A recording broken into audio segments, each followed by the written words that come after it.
Tapi ini hanya adalah basic saja, okay? So kita akan mulakan dengan Gmail. Untuk Gmail, hari ini saya akan tunjukkan cara bagaimana untuk kita compose email dan menggunakan function label, function search dan juga function filter.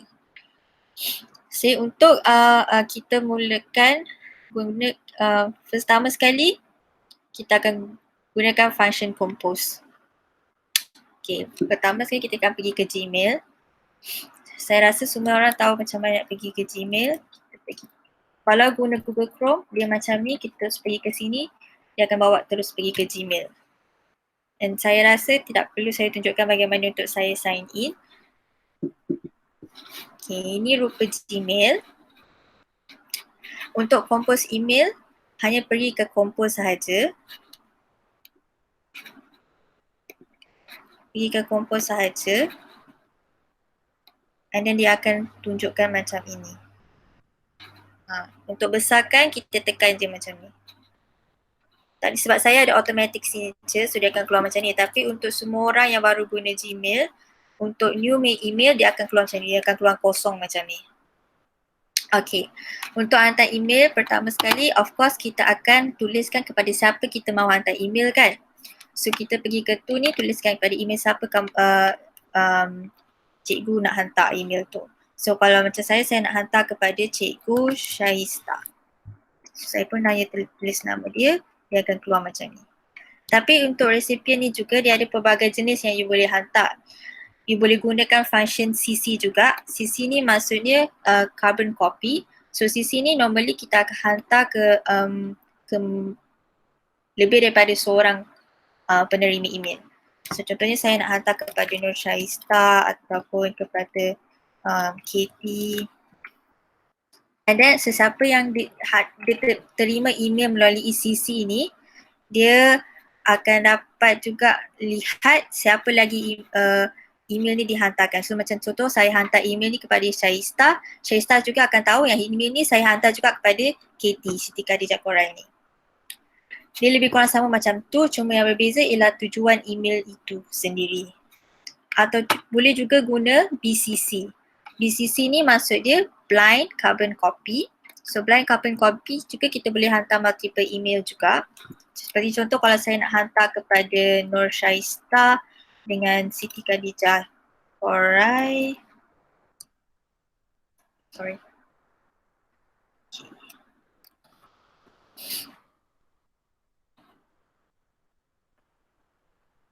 Okay, Siti Khadijah Qoraini. Kalau BCC ni, blind dan coffee ni, beza dia dengan CC ni, BCC ni penerima email ni takkan tahu siapa lagi yang boleh terima. Contohnya macam Ista ni, saya hantar email kat dia, dia takkan tahu yang saya hantar email yang sama kepada Katie. So bila dia receive, oh contohnya dia seorang je dapat email. Macam tu. Kalau macam yang CC ni, bila saya hantar email ke CC, carbon copy ni, dia akan tahu saya hantar email ni juga kepada Katie. Tapi kalau yang BCC ni, dia tak akan tahu yang saya hantar kepada orang lain. Contohnya saya hantar kat Team Spiker ke, dia takkan tahu yang saya hantar kat Team Spiker juga.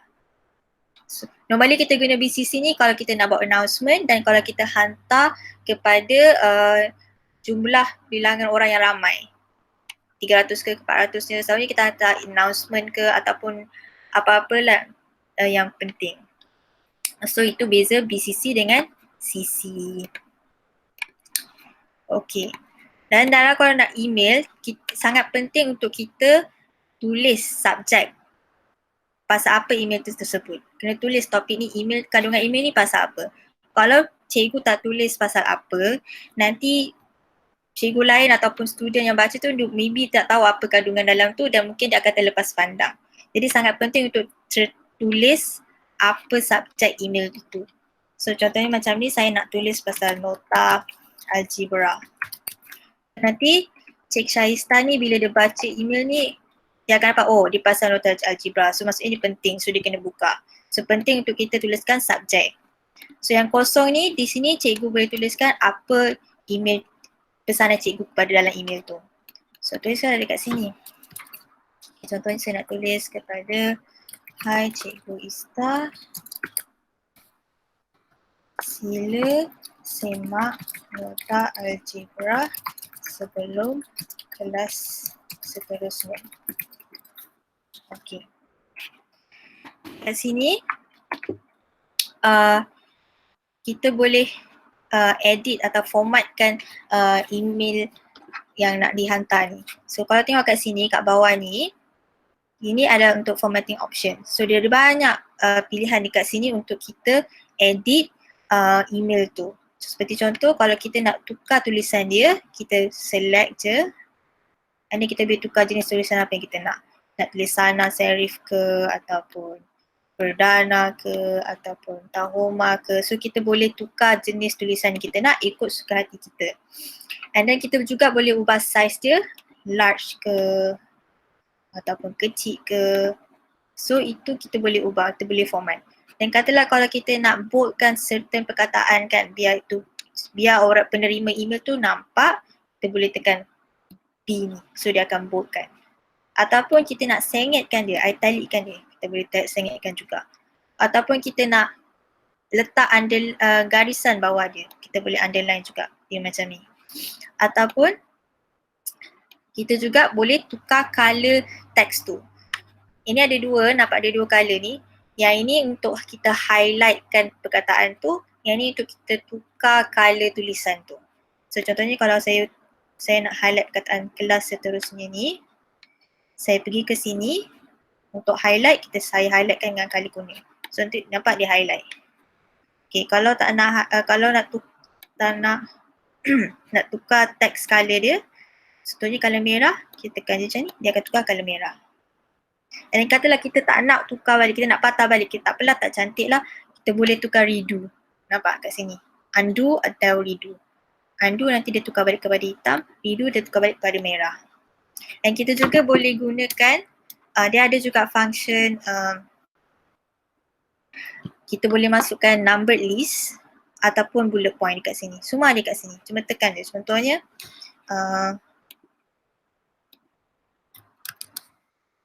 sila pastikan topik di bawah, sila semak topik di bawah. Okay. So kita tekan je, benda ni dia akan automatic buat list. So contohnya topik 1. Dia tekan enter, automatic dia ada nombor 2 kat bawah. Ataupun topik 2. Ataupun topik 3.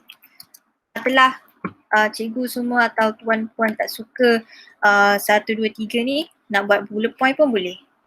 Select, tekan je bullet point, automatically tukar bullet point. And then ada satu lagi function, nampak tak kat sini, indent less, indent more. Kalau cikgu tekan indent more, dia akan pergi ke kanan. So dia macam bullet, sub bullet lah. So bullet under bullet macam tu. Kalau tak ada, kalau nak patah balik ke belah kiri, tekan je belah kiri. Nanti dia akan patah balik. And kita boleh insert code juga, kita boleh letak garisan atas perkataan juga macam ni, dia boleh scratchkan ataupun nak remove formatting pun boleh. Itu kalau kita nak format body email tu. So ada apa-apa soalan dekat sini? Oh, saya tak nampak slide. Kalau tak nampak slide, pergi kat people, dekat belah kanan atas komputer. Kalau siapa yang pakai laptop, pergi ke belah kanan dan cari nama saya, Farah Hisham. Dan ada 2 skrin dekat situ, satu tunjukkan muka saya, satu lagi tunjukkan saya punya skrin komputer. So pilih yang skrin komputer saya dan pinkan saya punya skrin.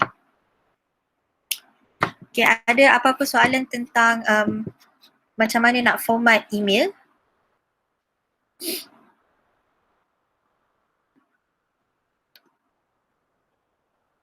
Okay, kalau tak ada soalan dan tak apa, saya berteruskan.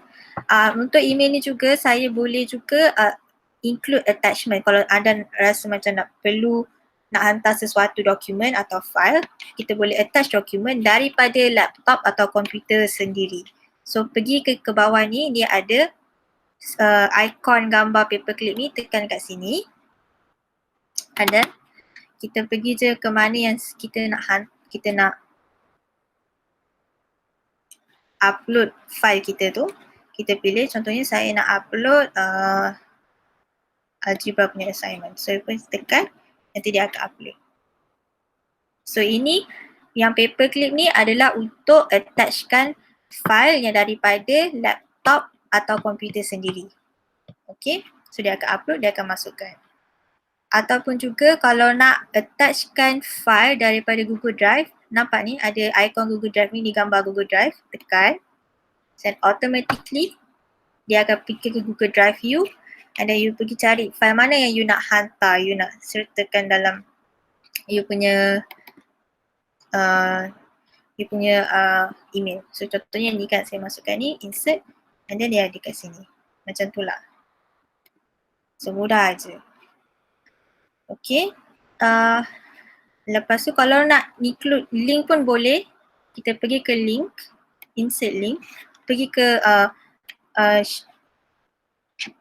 link yang nak di-sharekan. Kita copykan link, pastekan dekat sini. And then text to display ni ialah teks apa yang kita nak display untuk link. Contohnya, okay, link ni saya nak tulis video algebra. So, bila kita tekan OK, dia akan keluar video algebra. Lepas tu bila penerima email tu, bila dia tekan video algebra ni, dia akan terus bawa dia ke website YouTube ataupun website apa yang link yang anda semua tulis lah dalam link tu. Okay. Lepas tu dalam email ni juga kita boleh masukkan emoji kalau nak. Kita juga boleh masukkan gambar. And ni function ni kalau ni adalah confidential. Kalau email tu confidential, kita boleh setkan dalam masa seminggu email tu akan terdelete sendiri macam tu. Okay, kalau dah ready, dah rasa dah okay, dah puas hati dengan email ni, kita boleh terus hantar, tekan send. Nanti email tu terus akan hantar kepada recipient. Tapi kita boleh juga schedule time bila kita nak hantar. Katalah kalau kita nak hantar sekarang, okay, saya nak email ni dihantar pagi esok ataupun tengah hari ni ataupun hari lain. So boleh tukar juga, pilih masa, tarik dekat sini masa bila nak hantar email tu. Nanti dia akan schedulekan send. So kita tak perlu nak macam set time bila nak hantar. Dia akan sendiri akan hantarkan untuk kita. Okay, ada apa-apa soalan tentang compose email? So far okay? Okay ke? Kalau okay dan saya boleh teruskan. Okay, lepas kita dah compose email, kita akan belajar juga function macam mana nak guna label. Function guna label ni. Label ni kita gunakan untuk kita organize kita punya email. Kan nampak macam serabut kan? So macam mana kita nak gunakan label ni? So label ni dia macam stiker lah. Kalau kita banyak sangat email, macam mana kita nak categorize kan? Macam nak susun, okay ini masuk dalam kategori apa, yang ni masuk kategori apa, email ni apa, email ni apa, email ni pasal apa. So kita akan gunakan function label supaya nanti dekat tepi ni senang kita nak cari nanti kalau kita nak cari apa-apa yang berkaitan dengan sesuatu perkara tu, kita boleh cari kat tepi ni. Contohnya saya ada label education. So apa-apa email yang pasal education, saya akan labelkan dalam education, dia akan masukkan dalam folder kat sebelah ni. So senang saya nak cari, oh okay, education nanti kat sini. Tak payahlah macam nanti saya kena scroll down kat bawah kat mana pasal education, tak perlu. So sebab kita akan gunakan label ni untuk label kita punya email supaya senang nanti untuk kita navigate kita punya email dan senang untuk cari apa yang kita perlu. Okay, untuk kita labelkan email, nampak yang kotak ni, kotak tepi ni, kita select je email mana kita nak labelkan. Contohnya saya nak labelkan email ni. Email ni. Okay. Bila kita tekan select ni, automatically function ni akan keluar. So yang ni untuk kita buang kalau kita nak buang email, ni kalau kita nak archivekan, yang ni kalau kita nak report, oh email ni sebenarnya spam. And then ni kalau kita nak mark dia sebagai kita tak baca lagi ataupun kita nak snooze pun boleh. Ni kalau kita nak pindahkan email tu dekat inbox lain. Dan inilah yang function yang penting, label. Dia macam stiker lah, kita letak stiker kat setiap email tu. So kita tekan ni. Macam ni saya sudah ada beberapa label yang saya dah buat.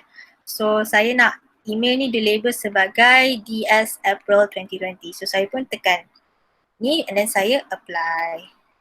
Automatic dia dah ada label, nampak kat sini dia tulis DS Apple. Dan bila saya pergi kat sebelah ni, saya tekan kat sini, terus email tu masuk dalam ni. Dia masuk dalam inbox. Dalam inbox pun ada, tapi nak cari lagi senang boleh ada kat sini.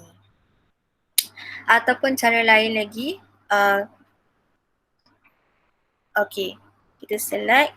Kalau kita juga boleh create new label. Kalau tekan balik ke gambar label ni, kita tekan create new. Kita boleh buat label kita sendiri yang baru. Contoh saya nak buat recording. And then, okay, katalah recording ni kita nak masukkan dalam label yang lain. So kita boleh pilih label apa kita nak. So kita pilih kat sini.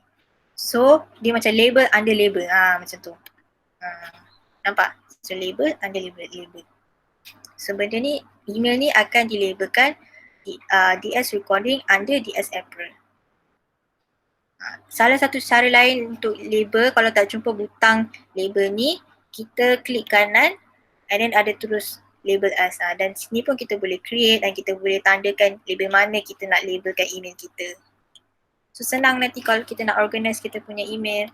So macam ni, so kita senang nak cari nanti. Tak payahlah kita nak kena scroll down satu-satu sampai ke bawah ataupun guna keyword. Nanti kan dia macam serabut. Okay, ada soalan pasal label? Semua okay? Okay, tak ada masalah saya rasa.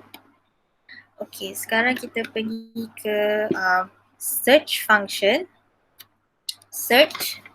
Okay, search ni kalau kita nak gunakan, kita nak cari email.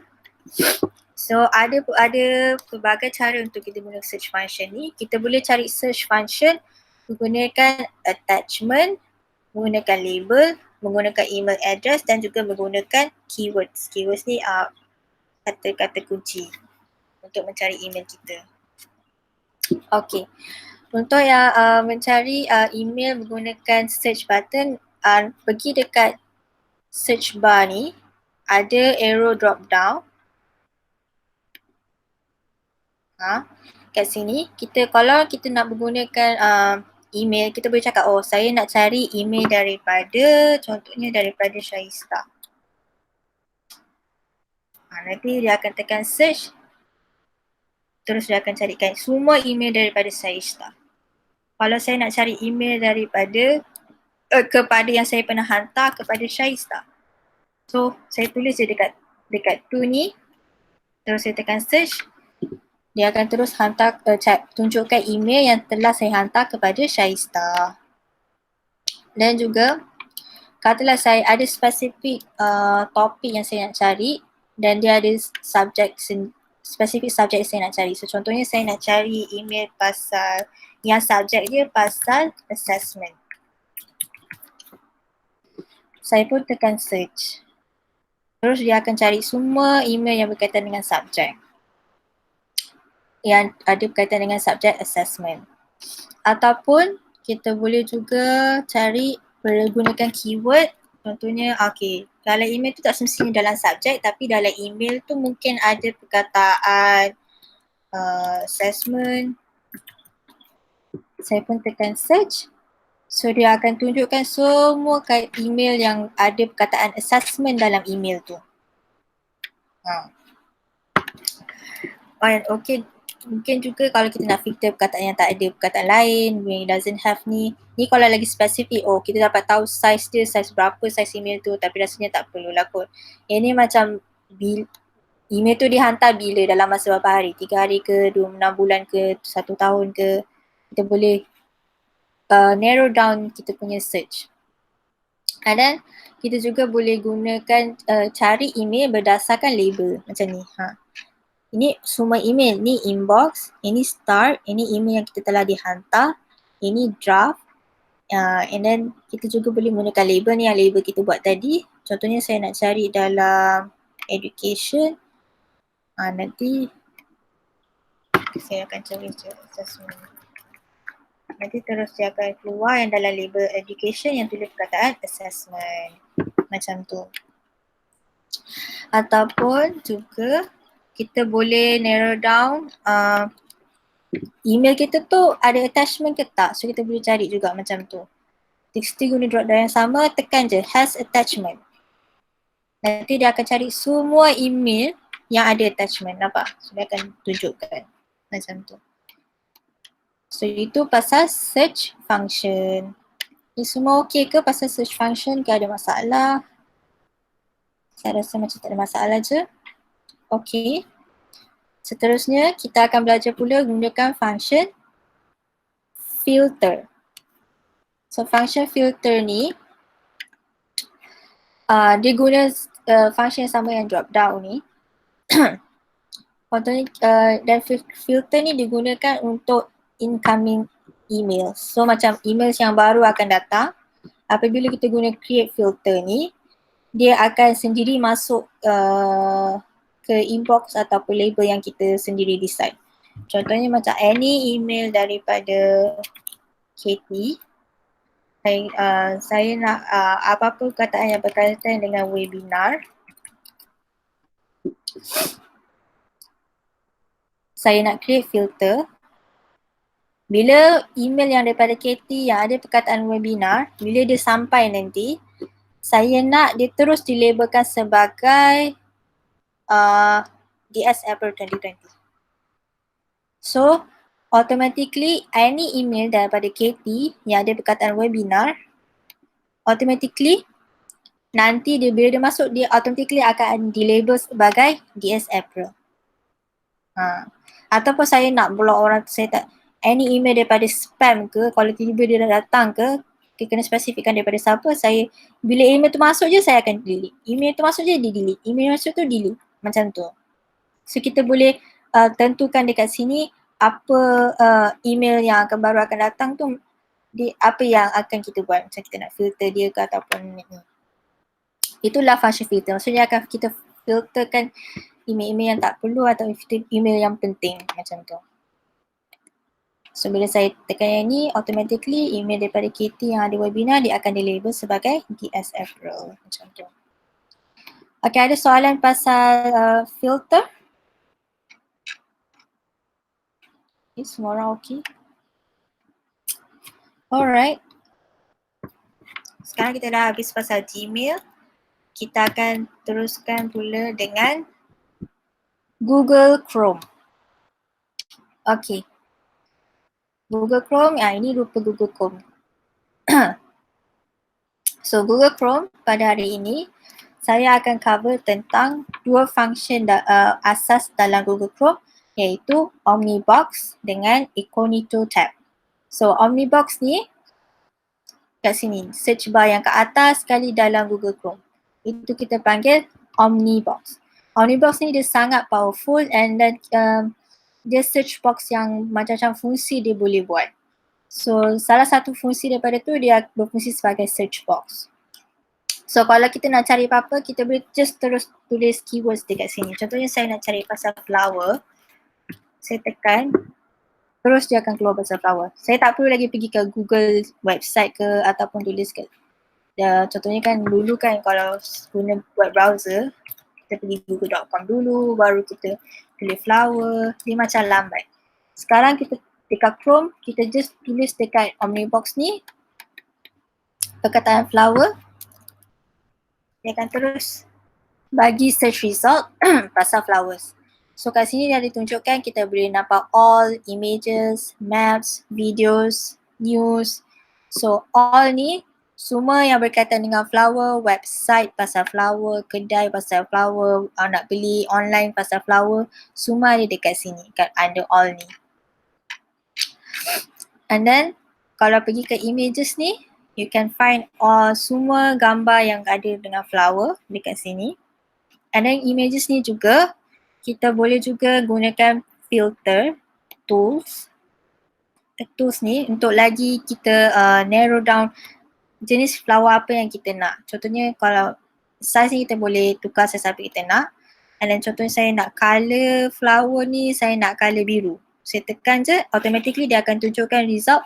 Semua flower yang bercolour biru akan tunjuk keluar. Ataupun saya nak colour purple. Dan semua flower yang colour purple dia akan bagikan results. Ataupun black and white. Semua yang flower black and white dia akan tunjukkan juga dekat sini. Tu function dia, kita boleh gunakan function ni. And then kalau untuk maps ni, kalau kita nak tahu dekat mana kita boleh dapatkan flower, kita tekan maps, dia akan bagi tahu juga. So itulah function dia. Kita boleh gunakan search box, Omnibox tu. Okay, selain pada Omnibox sebagai search box, kita boleh juga gunakan Omnibox sebagai calculator. So, ini Omnibox ni. Senang saja nak guna calculator, kita terus masukkan matematik formula, nanti dia akan terus kira. Contohnya saya nak tahu 245 kali 6, saya tak payah tekan enter pun. Terus automatically dia bagi tahu jawapan berapa. So 245 darab 6 sama dengan 1470. Ataupun saya nak tahu 23 to the power of 6. Dia boleh kira juga. Dia terus akan bagi tahu. Saya tak payah tekan enter pun. So dekat Omnibox ni sangat powerful. Kita boleh just terus tekan any mathematic formula, dia terus boleh kirakan untuk you. So dia boleh function sebagai calculator as well. Itu salah satu function daripada Omnibox. Selain itu juga, kita boleh gunakan Omnibox untuk kita translate. So untuk translate ni senang saja. Untuk contohnya kita nak translate I have a dream in Malay contohnya. Tapi kita kena tambah perkataan in dan bahasa apa yang kita nak ditranslatekan, contohnya in Malay. Dan kita tekan enter. Terus dia akan translatekan. Maksudnya saya mempunyai impian. Ataupun saya nak tukar I have a dream in Spanish. Terus dia akan translatekan untuk you. Tapi kena be mindful, kalau you gunakan Google Translate ni, sometimes Google Translate tak betul sebab dia boleh jadi direct translation. So it can be inaccurate. So again, you have to check maksud dia betul ke tak. So you tak boleh directly guna je apa yang dia translated kan. Okay. Ada apa-apa soalan pasal Omnibox? So far ke okay je Omnibox? Alright. Okay. Salah satu function lain, ada banyak lagi Omnibox ni dia boleh buat. Dia boleh buat sebagai conversion as well kalau nak. Pada siapa yang tak tahu Omnibox tu apa. So Omnibox tu basically ni, search bar ni. Kita boleh guna juga sebagai function conversion. Contohnya macam 100 meter to inch. Nampak? Terus dia automatically convertkan untuk kita. So the Omnibox sangat powerful. Semua dia boleh buatkan untuk kita. Calculator boleh, conversion boleh. So dia boleh terus automatically. Saya tak tekan enter pun terus dia bagi tahu jawapan. Contohnya apa lagi? 2 meter to feet. Tapi you kena letak tu. Kalau nak guna function conversion, you kena letak perkataan to feet. So kena letak tu. Nanti automatically dia akan convertkan your ukuran tu kepada ukuran apa yang you nak. Macam tu. So nampak? Daripada 2 meter kepada kaki, maksudnya 6, saya tak tahu macam nak baca ni. Macam ni lah. Okay, selain daripada Omnibox juga, Google Chrome ni dia ada another function, it is called Incognito tab. So Incognito tab ni, untuk gunakan Incognito tab ni, pergi dekat belah atas kanan, ada 3 dots kat sini, tekan je, and then pergi ke new Incognito window, tekan, and then dia bawa ke you this window. Maksudnya ni, you've gone Incognito, maksudnya you dalam Incognito mode. So Incognito mode ni biasanya orang gunakan kalau kita tak nak website lain pun any developer lain track kita punya browsing history. So automatically dia akan delete semua browsing yang you gunakan this mode. Kalau you buka website YouTube ke, you buka website apa-apa, dia takkan save information. And then cookies dan site data pun dia takkan save. Dan katalah you kena isi borang dalam website, sesuatu website, dia takkan save details you dalam Chrome. Dan selalunya kita akan guna ni sebab kalau kita nak buka website yang macam confidential yang sulit macam bank ke, macam you punya portal pekerjaan ke, macam tu, sebab kita tak nak, sebab kan ni sensitive information yang kita masukkan dalam form kan, macam username, password, semua benda tu. Kalau you tak nak Chrome save ataupun ada orang boleh track, you akan pakaikan incognito mode ni. So bila you pakai incognito mode ni, dia takkan save your browsing history, and dia takkan save juga you punya cookies and site data, and any information you put dalam web dalam mode ni takkan di save. So macam then orang takkan track you buka you punya browsing history. Tapi kecuali kalau you menggunakan email ataupun laptop laptop atau komputer sekolah atau komputer you punya tempat kerja ke, you punya aktiviti mungkin boleh dilihat oleh bos you sebab you pakai laptop atau komputer kerja ataupun sekolah kan. Tapi diorang hanya boleh tahu website apa you pergi, and then itu je lah. Tapi diorang takkan dapat tahu apa information you enter dalam form tu kalau you gunakan incognito tab. Okay, ada orang ada question on incognito tab? Semua orang okay? Ada apa-apa soalan lagi ke pasal Chrome? Dan kalau tak ada, saya boleh teruskan, dan seterusnya kita akan belajarkan app yang ketiga, iaitu Google Drive. So Google Drive is another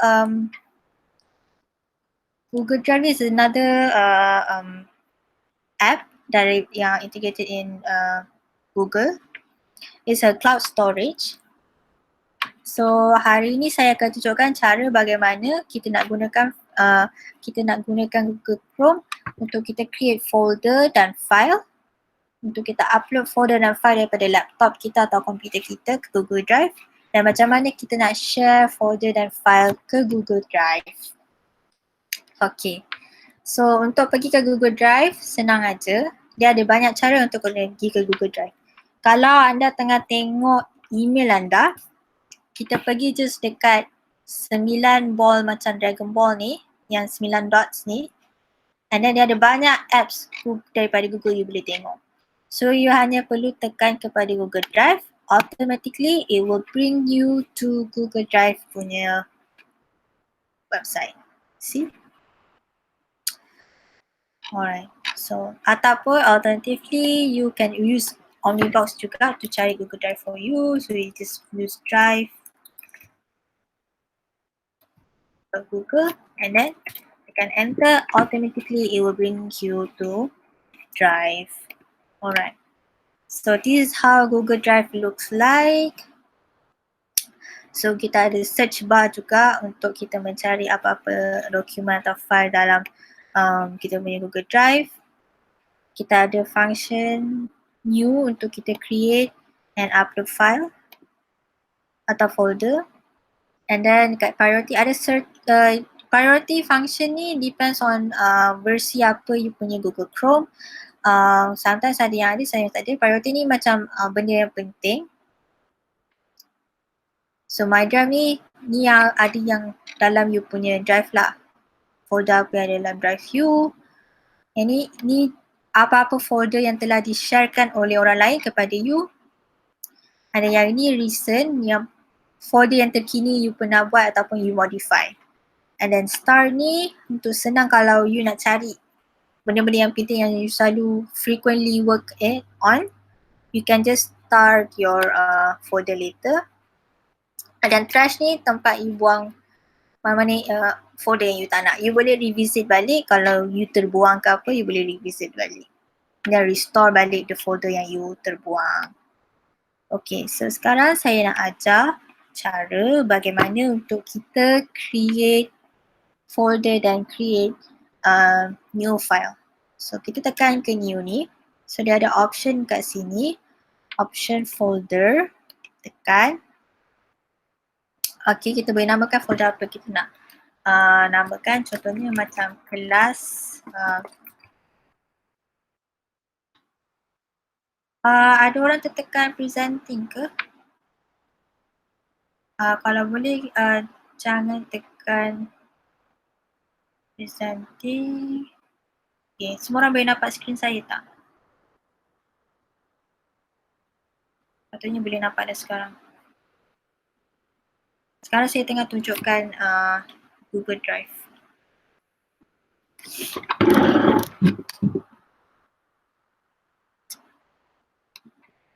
Okay, saya presenting. Alright, so sekarang Google Drive.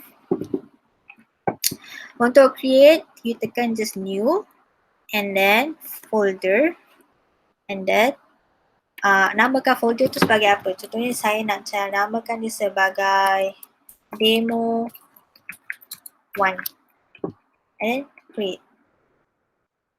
Okay, automatically dia akan createkan for you. Ada? Senang je, macam tu lah kita create. Dan kita tekan, katalah dalam demo ni saya nak create another folder dalam demo.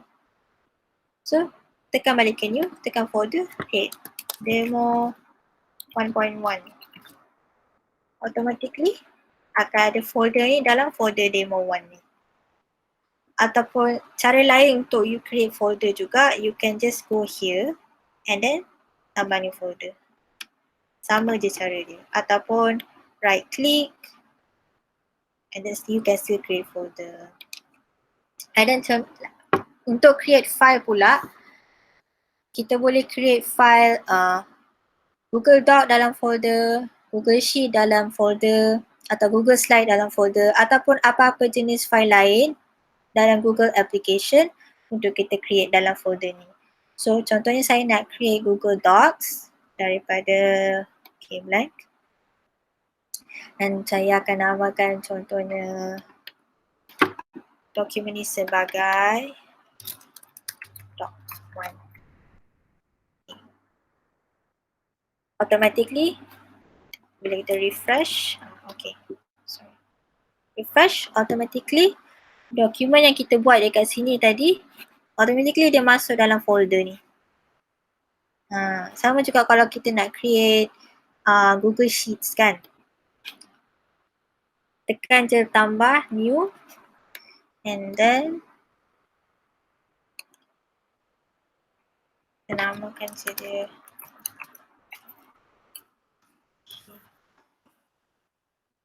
one. Automatically dalam ni dia akan tambahkan folder tu dalam you punya folder pula. File sheet you tu dalam folder demo 1 ni. So macam tu lah you nak tambah, nak create files in a folder ataupun in a drive. So sama juga you boleh guna this button which is much simpler and faster, or you can just right click and then select whichever type of document you want to create, or you can also use this. Okay, this one cannot. Get this one.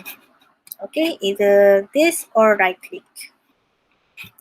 Any question on macam mana nak create a document? So okay je. Senang kan? Dia macam very straightforward. Alright. Now, dah belajar cara nak create. Bagaimana pula cara untuk kita upload folder yang kita dah ada ataupun file yang ada daripada laptop kita ataupun komputer kita ke Google Drive. So guna button yang sama juga, tambah new, pergi ke, kalau nak upload file, pergi ke file upload. So file upload, you pergi kat situ, you pilih file apa you nak upload. Contohnya saya nak upload nota algebra ni, saya pilih, saya tekan and then you boleh nampak kat sini. Okay, dia dah upload. So dia akan upload kat sini. And then kalau saya nak upload folder pun saya boleh juga. Saya pergi ke folder upload, dia akan buka you punya dokumen atau file daripada laptop you. And then katalah saya nak upload the whole document and the whole folder, the whole folder ni, folder digital ni, saya tekan, saya upload. So automatically, yes, saya kena tekan upload. semua file dalam folder tu dia akan automatically uploaded into this Google Drive. Nampak? So you have everything from your laptop dekat dalam ni. And then that's how you upload a file or upload a folder. And katalah you nak susun, you nak organize kan, you tak suka ada file berterbangan kat luar ni, you nak masukkan dalam folder juga. Senang je. You just drag file ni and then drag je masuk dalam folder ni. Terus automatically dia move dalam folder. Kalau nak banyak-banyak, and then you boleh undo juga. Undo kena Ctrl Z je lah, nanti dia undo sendiri. Kalau you nak file banyak-banyak, you just select je semua yang mana yang you nak pindah ke file lain. You just drag, select and then masukkan dalam ni. Automatically semua dipindahkan dalam folder ni. Senang je. It's very straightforward. Okay. Ada apa-apa soalan pasal upload dengan Create? Saya rasa tak ada sebab dia pretty straightforward. Okay. The next one, saya nak ajar you how can we share the folders. So macam ni kan. Okay. Kita pergi ke folder mana yang kita nak share. Contohnya saya nak sharekan demo 1 ni. Saya pergi ke demo 1. Nampak ni ada drop down punya icon ni. You tekan. You pergi ke share. So share ni you just enter all the names or email addresses pada siapa you nak sharekan folder ni. Contoh saya nak sharekan kepada Syaista, and saya nak sharekan kepada Katie. Kalau cikgu tak ingat apa nama dia, kalau you tak ingat apa nama orang yang you nak hantar tu, you can just write email address. And then you boleh select orang ni. Kalau you sharekan folder ni, orang-orang ni boleh organize ataupun edit atau add, you akan tekan yang ini. Kalau you tak nak bagi dia orang edit atau organize atau delete any of the files in that folder, you can just select this can view only. So orang-orang ni bila ayah sharekan benda dengan diorang can only view the files but cannot edit or cannot organize or cannot create or cannot add anything in that folder. So normally we use this function kalau di confidential ataupun kalau untuk cikgu-cikgu lah, kalau dia nak sharekan nota pada murid kan. So better guna view only supaya budak-budak yang bila buka nota tu dia tak boleh edit, dia boleh tengok je. Sebab kata kalau dia edit nanti ter-delete ke apa-apa file dalam tu jadi susah. And alternatively juga kalau tak ingat email apa, tak tahu susah, kita boleh gunakan shareable link. Macam shareable link ni, you just copy link ni and then share it to WhatsApp ke, Telegram ke ataupun email ke apa ke. So orang yang anyone with this yang dapat link ni can have access to the folder, tapi depends access ni macam mana. Kalau you tuliskan view dan link ni hanya untuk orang yang ada link can view ni can only view the folder and file saja. Dia tak boleh edit, tak boleh apa. Tapi kalau you ambil yang can edit, you copykan ni, you hantar kepada WhatsApp ke, Telegram ke apa ke, dan orang tu kalau ada link ni dia boleh edit, dia boleh organize, dia boleh add folder tu dan file yang ada dalam folder tu. Contoh dia. Okay, itu macam mana kalau kita nak share online benda-benda ni. Okay. Alright. Any question on that for Google Drive, for Google Chrome or Gmail? Saya sudah cover semua hari ini. Boleh saya tanya? Kalau terdelete boleh retrieve tak? Boleh retrieve. Contohnya kan macam ni kan, saya terdelete folder. Okay. Apa sebenarnya? Saya terdelete. Nak delete, tekan remove kan? Terdelete kan? Kalau dalam you ada nampak butang undo ni, you boleh undo balik. Ataupun you can just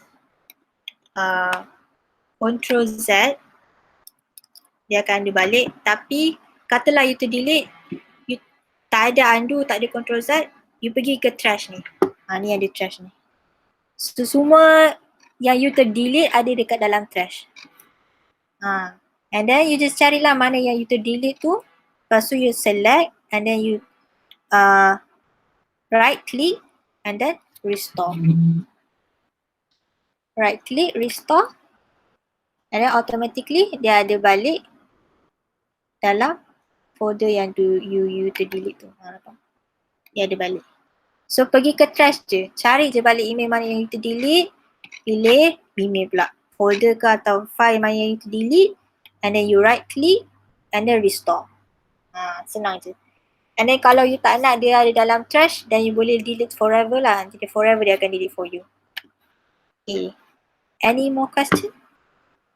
Pasal Gmail ke, Google Drive ke, Chrome ke?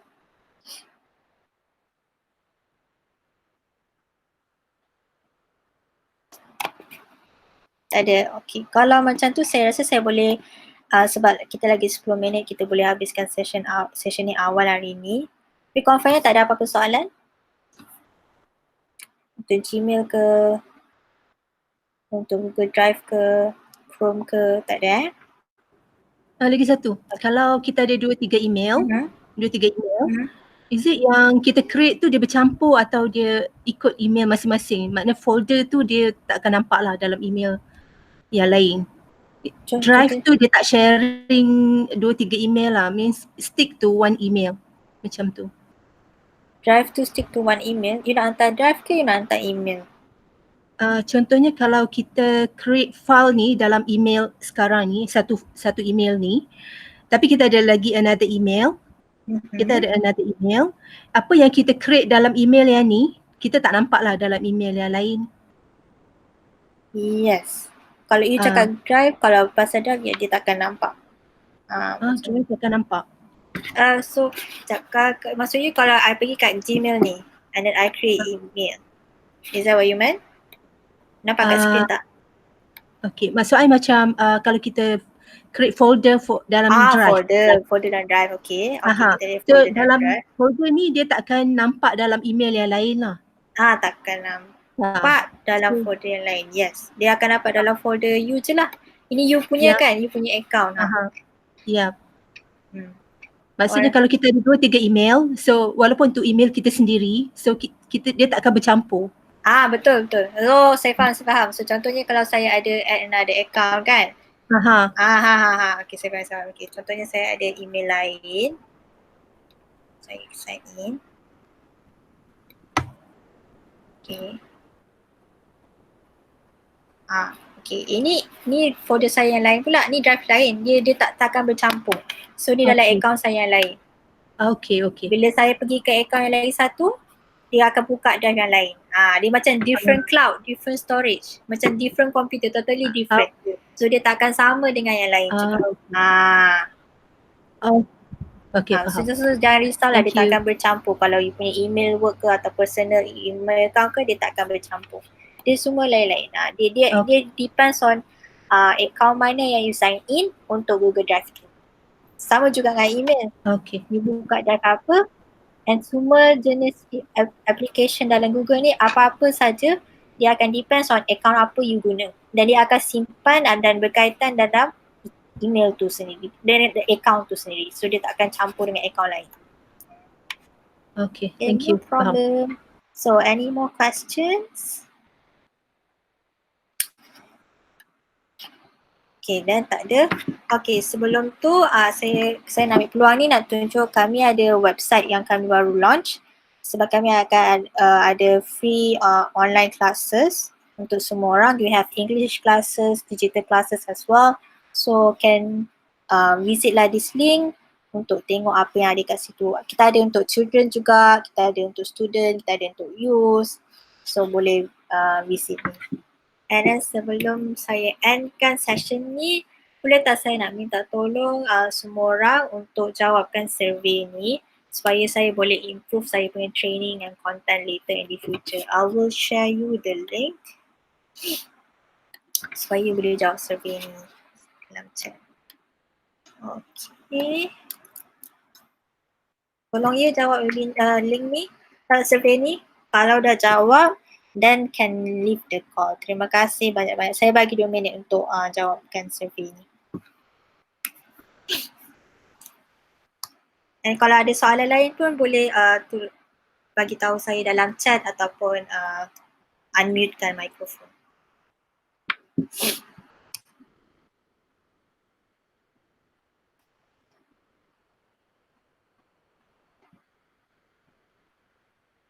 And untuk pengetahuan semua juga, esok kami ada another webinar pengenalan introduction course untuk Google Docs, Google Sheets dan Google Slides. Kalau you guys baru nak guna Google, baru nak tahu pasal Google application, can join us tomorrow.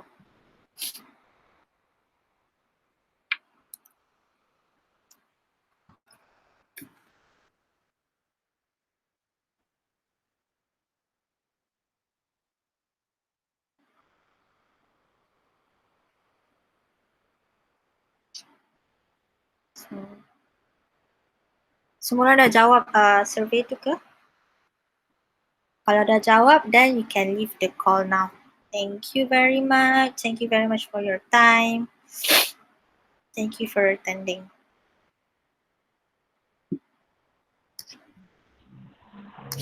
Farah, this Marina here. Where is the form?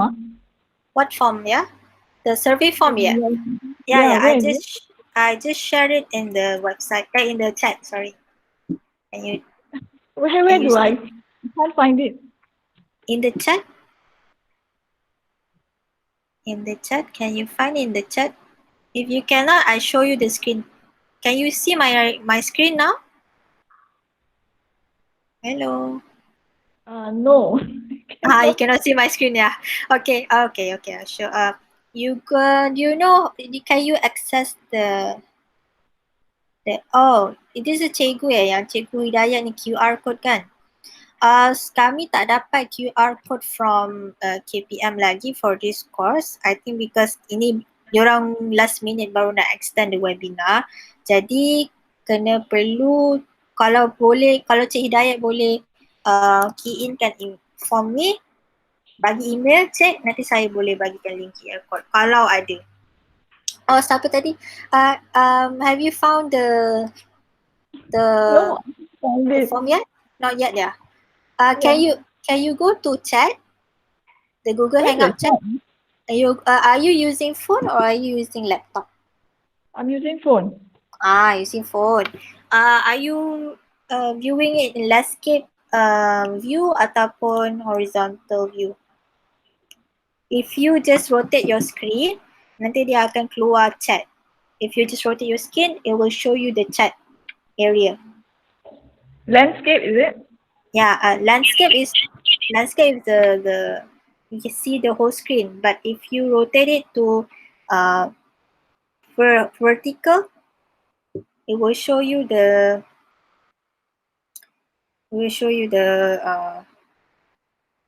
chat. Let me show you, yeah. Can you see my face? Can you see my face? Okay. This is how it looks like in the phone.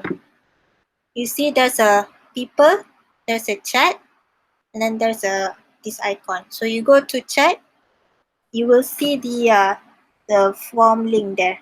I've already shared the form link. So you just go to form link and then fill in the form there. In my phone, is it? Is it my phone? Is it your phone? Can you click on the phone? Yeah. Can you show me your screen? Why cannot hear you? Can you hear me, Farah? Yes, you're Emma, right? Yeah, I'm Emma. Okay. Yeah, let me just stop presenting.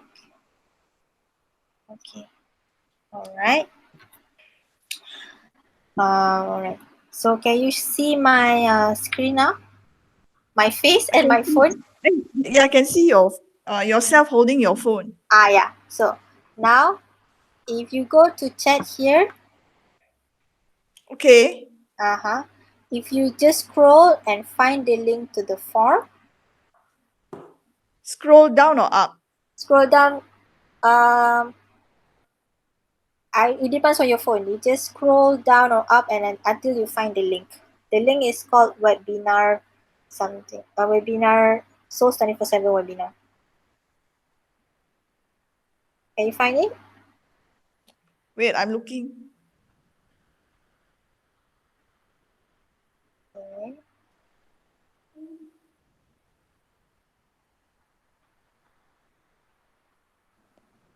Alright.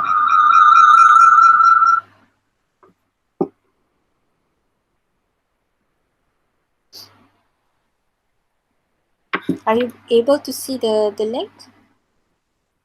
Sorry, I cannot find it. Okay, no worries. All right, you know what? I'm gonna show you my screen again.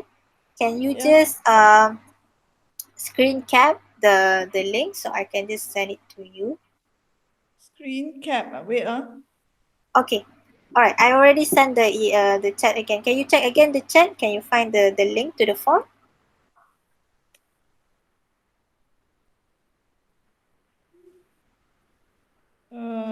Not yet. Yeah. It doesn't show anything, is it, on the chat? No. Okay. All right.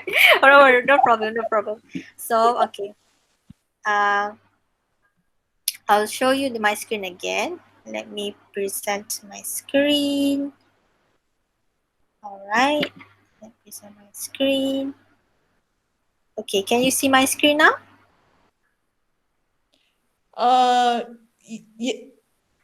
I can see my icon, Emma Learn. That's it. That's it. Oh. Okay, if you go to people, there are three Farah Hisham. You go the one with the screen, the new one. Okay, all right, wait. Yeah, okay, I saw it. Okay. Okay, you saw my screen? Yes. Okay. Can you go to this link? You cannot go because you can just screen cap and then later on you just go to their website. Okay, wait, hang on a minute. Let me snapshot it. Snapshot. So later on you can just fill in the webinar. Okay, for those who ask, okay, at the moment, okay, can you, okay, have you snapped it? Yeah, I snapped it already. Okay. Pada soalan yang tanya ada sijil ke tak, at the moment kita tak ada lagi sijil untuk this webinar. Because it's just a sharing of information. Okay. Thank you very much for your time. So siapa yang sudah jawab survey can just leave the call now. Alright, thank you Emma. Thank you everyone. Thank you. Okay, bye Farah. Thank you. Bye, thank you.